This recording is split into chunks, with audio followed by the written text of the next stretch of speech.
It's just too hard to move when you're standing right there. It's just too hard to walk away and leave it like that. Can we give it one more night? Just one more night. One more night.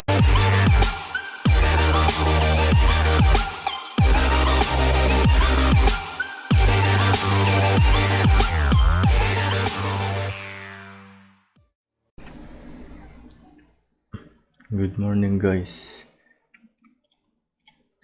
Dito natin malalaman kung sulit ba ang smart Corpo SIM na binili natin.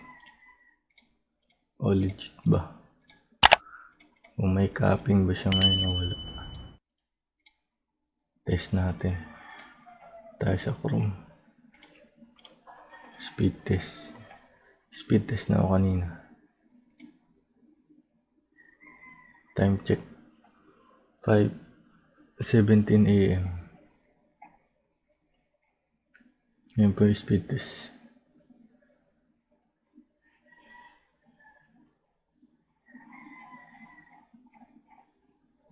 Speed test ulit natin. Yung sulit pang smart Corpo. Ang gamit ko pala dito 936 modem. Mimo antenna. Taas ng ping. Yan po. Mapalo ng 80, 90, 83. Ito guys, depende ito sa oras. Kasi yung ganitong oras, konti lang yung gumagamit ng internet sa area. Ito guys, masusulit nyo to, depende sa area nyo.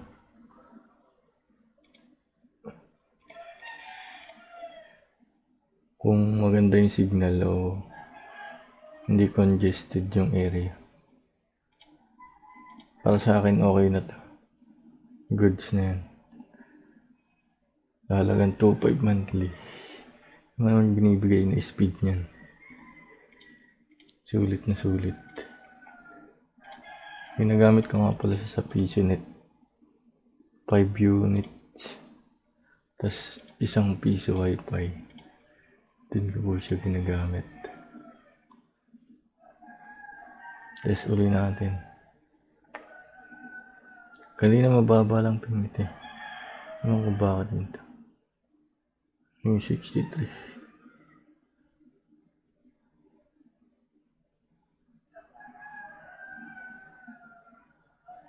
Siguro marami nang gumagamit.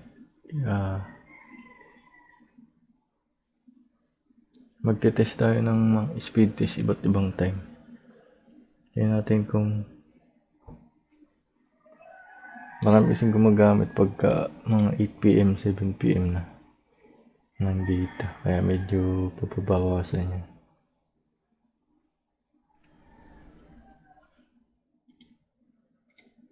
Ayan guys. Speed test ulit tayo. Papakita ko sa inyo kung nagbago ba yung ping o speed niya. Ito yung oras na walang gumagamit masyado.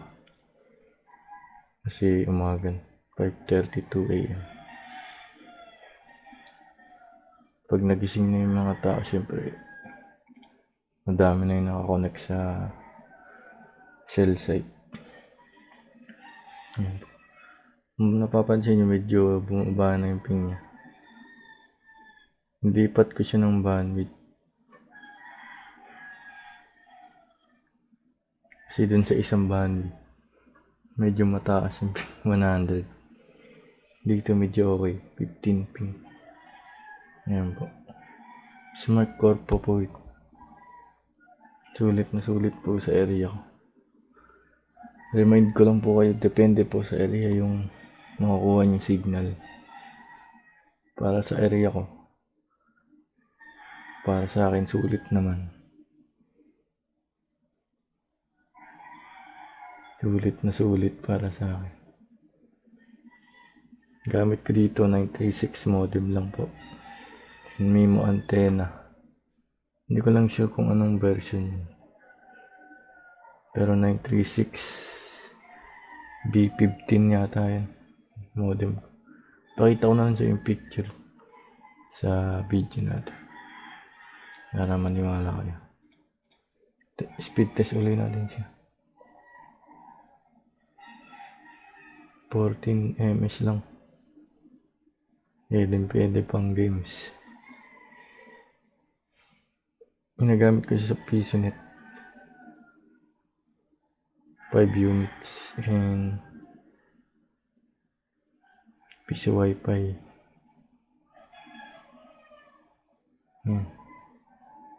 Magte-test ulit tayo iba't ibang oras. Siguro mamaya mga 9 AM and mga 3 PM and 6 PM. Siguro mga ganang oras na may mga nakakonect dito. Ito ngayon wala pa kasi siya nakakonect. Ito nyo pa makikita yung medyo ano na siya. Pero ito yung kabuong speed na binibigay ng Corpo dito sa area ko. Yan. Sana nagkaroon kayo ng idea. Sana nakatulong to. Thank you. Ngayon po, 9:23 AM na. Try po natin mag-speed test.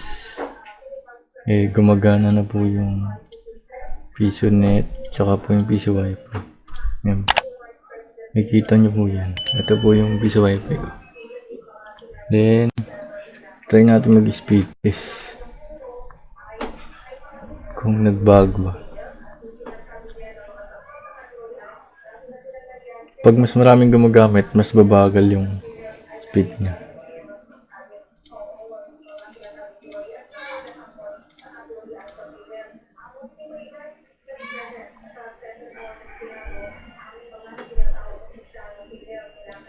Tapos mamayang 3 speed test ulit natin para makita niya kung anong pinagkaiba niya bawat time na maraming gumagamit na user sa area.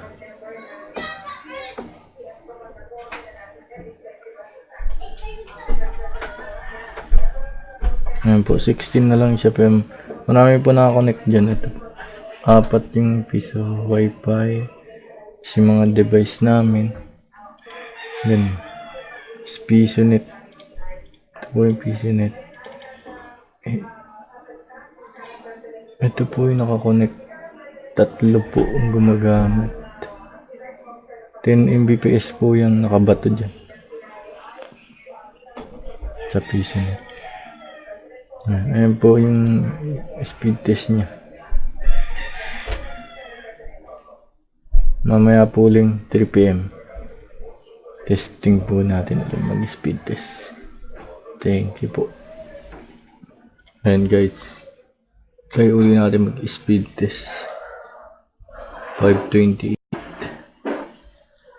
Sensya na medyo busy.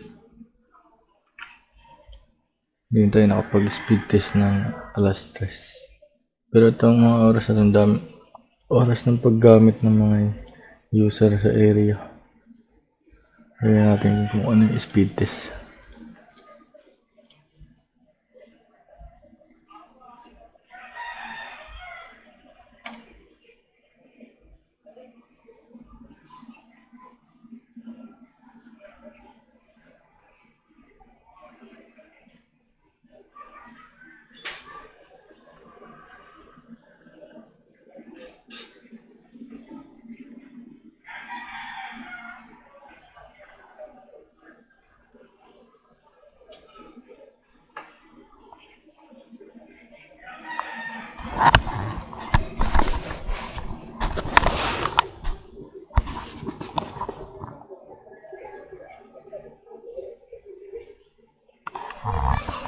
Yan, kita nyo naman umabot ng 40 plus 40 plus.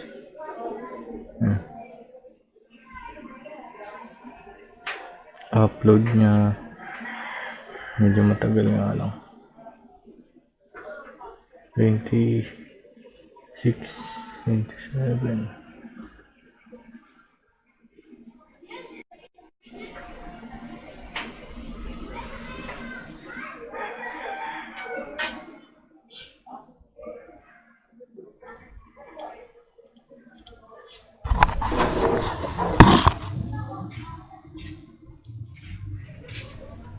Ayan po. Mag-speed test po tayo. Last speed test natin. Testing natin. Meron pong nakakonect na device. 6. Plus yung device namin. Mga 3. Bali 9 siya. Nakaset siya 2 Mbps per user. Check natin.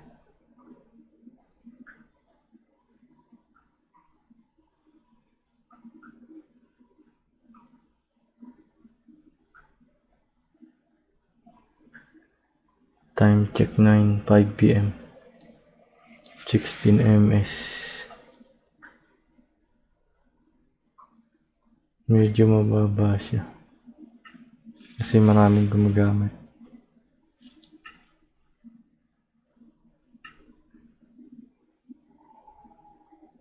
5 Mbps.